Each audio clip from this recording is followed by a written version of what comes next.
तर तुम्हाला आज मी फुल माहिती देणार आहे की आपण रान नांगरलेल्याचे फायदे आणि तोटे.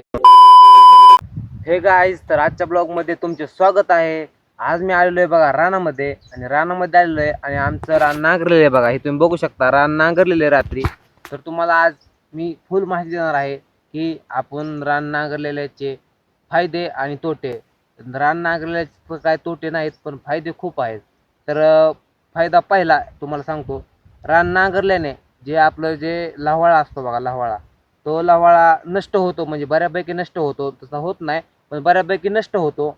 आणि विषय काय असतो माहिती का, रान आपण नांगरलं, उन्हाने तापतं रान, तर उन्हाने रान तापलं ना, आपले शेणखत टाकलेलं असतं का, त्या शेणखतापेक्षा उन्हाने रान भाजलेलं असतं ना, इतकं तुम्हाला सांगतो, खतात पावर नसते इतकी पावर रानामध्ये येते.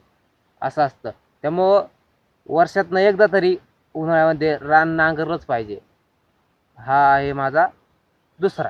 आणि आता तुम्हाला सांगतो तिसरं म्हणजे काय, तर रान नांगरल्याने रानाची जी फेन्सिंग म्हणजे लेवल असते, लेवल हल्लेले असतात. कुठं चढ झालेला असतो, कुठं लवण झालेलं असतं. तर ते चढ लवण सगळं नांगरल्याने लेवल होत असते, असा विषय होत असतो. तुम्ही बघू शकता, इतकं भारीपैकी म्हणजे आम्ही यात मका केलेली होती. या मकाचं रान आहे, आणि इतकं म्हणजे नाही का, तुम्हाला सांगतो, पेंडकी निघलीत नाहीत, म्हणजे असे ढेकं निघलीत नाहीत. एकदम मऊ रान नांगरलेलं आहे, आणि एकदम नाही का टॉप. तुम्हाला दाखवतो बघा मी कसं रान नांगरले. बघू शकता, हे बघा रान नांगरले, आणि इकडे असे 8 तास मारलेले आहेत बघा. आणि हे आपलं 1.5 एकर आहे. 1.5 एकर आम्ही नांगरलेलं आहे. तर हे आहेत बघा रान नांगरण्याचे फायदे. तुम्हाला काय वाटतं? रान कशासाठी नांगरतात आणि रानाचे काय फायदे आहेत? मला जेवढे फायदे माहीत आहेत तेवढे मी सांगितलेले आहेत.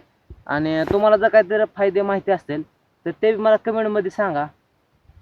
आणि चला, आजचा ब्लॉग इथे संपवतो. माहिती आवडली असेल तर लाईक करा, शेअर करा, फॉलो करा आणि सबस्क्राईब करून घ्या.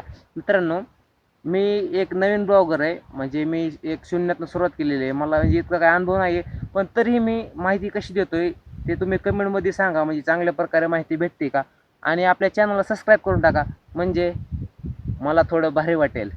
तुमच्या एक सबस्क्राईबमुळे मला भारी वाटेल. तर चला, भेटू उद्याच्या नवीन ब्लॉगमध्ये.